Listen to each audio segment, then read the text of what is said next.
ये बत्तख बोने के ऊपर धुआं करके लकड़ी के ऊपर लेटता है और तैरकर हथौड़ा निकालकर मारने वाला था कि बोना इसे बंदूक निकालकर ठोक डालता है। बत्तख इस बारी भपोले में बम डालकर बैठ जाता है और रस्सी काटता है और उड़कर बोने के सिर के ऊपर चले जाता है। तभी बम निकालकर कांडी जलाता है और बम में लगाकर बोने के ऊपर फेंकने ही वाला था कि इसी के साथ कांड हो जाता है। ओ भाई ये क्या है?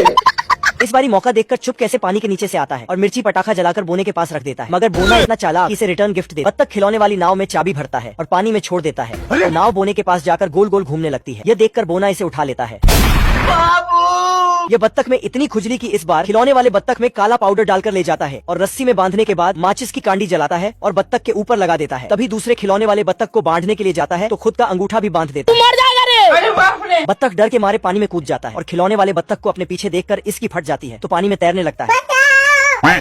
बत्तख जैसे ही बोने को नाव से उतरते हुए देखता है तो बाल्टी में छुपकर बोने के पास चला जाता है और माचिस की कांडी जलाकर बम में लगाकर बोने के पास रख देता है। जैसे ही बोना देखता है तो वही बाल्टी उठाकर घर के ऊपर रख देता है। ये क्या होगा?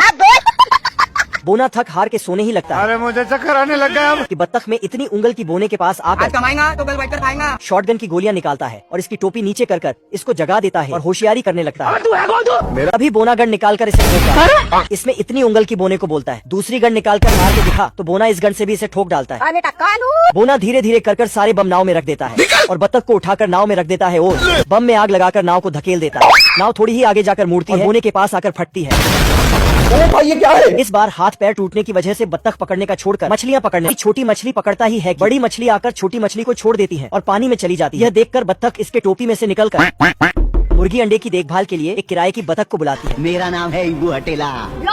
फिर खुद सब्जी लेने मार्केट चली जाती है। बत्तख बैठकर किताब पढ़ने लगती है। ये क्या है? तभी अंडे में हलचल होती है और बच्चा बाहर निकलकर रोने लगता है। तो बत्तख उसे बताती है कि मुर्गी मार्केट गई है तो बच्चा भी मुर्गी को ढूंढने बाहर जाने लगता है। बत्तख इसे चारों तरफ ढूंढती है लेकिन ये साला कुत्ते के मुंह में बैठा होता है। जैसे ही ये हाथ डालकर इसे निकालती है कुत्ता जग जाता है। ये कहाँ फंस गया भाई मैं? फिर इसे ऊपर ले जाकर छोड़ देता है। खत्म। क्या हुई? बेकार है भैया, मैं तो टूट गया। तो ये बत्तख फिर से इसे पकड़ने भागती है लेकिन ये साला बहुत हरामी होता है। भाग भाग कर दूसरी मुर्गी के नीचे घुस जाता है तो बत्तख ड्रम में छुप कर आती है और हाथ बाहर निकालकर ढूंढने लगती है। रुक तेरे को बता। इतने में मुर्गी मिर्ची पटाखे में आग सटाकर वहाँ से भाग जाती है। फिर तो बत्तख